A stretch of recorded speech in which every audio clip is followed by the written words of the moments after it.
আসসালামু আলাইকুম সপ্তম শ্রেণীর শিক্ষার্থীরা, তোমাদের দ্বিতীয় ভিডিও নিয়ে আসছি যে এখানে শিক্ষণকালীন মূল্যায়নের যে 30% সেটির প্রশ্নের ধরন এবং মানবন্টন কীরকম হবে সেটি নিয়ে। তো এনসিটিভি বোর্ড তোমাদের জন্য এর একটি নমুনা প্রশ্ন দিয়ে দিয়েছেন। তোমরা দেখবে এখানে অ্যাসাইনমেন্ট শিক্ষণকালীন মূল্যায়ন প্রশ্নের ধারা মানবন্টনে অ্যাসাইনমেন্টের ব্যবহারিক কাজ 10 মার্ক থাকবে। এই 10 মার্কের মধ্যে প্রশ্নটা এরকম হতে পারে। একটি নমুনা প্রশ্ন দেওয়া হলো, তোমার পরিবারের 3 মাসের খাতোয়ারি পারিবারিক খরচের তথ্যপত্র সংগ্রহ করো, তারপর যৌগিক স্তম্ভ লেখো, অঙ্কন করে তথ্যগুলো উপস্থাপন করো এবং নিচের প্রশ্নগুলোর উত্তর দাও। কর্ণবাদবর স্তম্ভ লেখাটি থেকে তুমি কি কি তথ্য পেয়েছো? বিভিন্ন খাতে খরচের তারতম্যের কারণগুলো ব্যাখ্যা করো।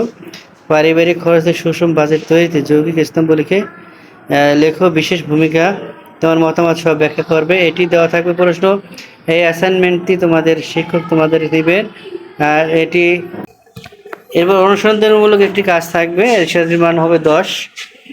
এরকম নমুনা প্রশ্নটি এরকম হবে, তোমার পাড়ার কক্ষের দৈর্ঘ্য প্রস্থতা পরিমাপ করো, তারপর নিচের প্রশ্নগুলো উত্তর দাও। তাহলে পড়ার কক্ষের সমতলের ক্ষেত্রফল নির্ণয় করো, দরজা জানালা বাদে পার্শ্বতলগুলোর ক্ষেত্রফল নির্ণয় করো।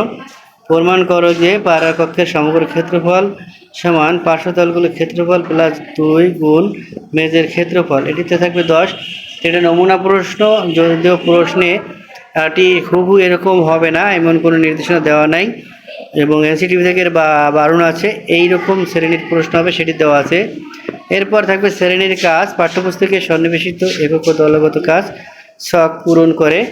তাহলে এটার একটি নমুনা আছে, জোড়ায় কাজ। তোমরা প্রত্যেক দল গ্রাফ কাগজে ভিন্ন ভিন্ন ব্যাসার্ধে বৃত্ত অঙ্কন করো, ক্ষুদ্রতম বর্গগুলো গণনা করে বৃত্তক্ষেত্রটির আনুমানিক ক্ষেত্রফল নির্ণয় করো। একই বৃত্তক্ষেত্রের ক্ষেত্রফল সূত্রের সাহায্যে নির্ণয় করে ক হতে প্রাপ্ত ফলাফলের সাথে তুলনা করো। তো এটিও বাড়ির শ্রেণীর কাজটা শ্রেণীর মধ্যে তোমার শিক্ষক করাবে। এটা একক কাজ হতে পারে, দলগত কাজ হতে পারে, অথবা ছক পূরণ হতে পারে। এটি নমুনা প্রশ্ন দেওয়া হলো, সেক্ষেত্রে তোমাদের শিক্ষক নির্ধারণ করবেন কীভাবে করবেন, কিন্তু এই নমুনা প্রশ্নের মতো হবে না, কেননা একটি বাধ্যবাধকতা আছে। সকলকে ধন্যবাদ। পরবর্তী ভিডিও দেখার জন্য ধন্যবাদ। আসসালামু আলাইকুম।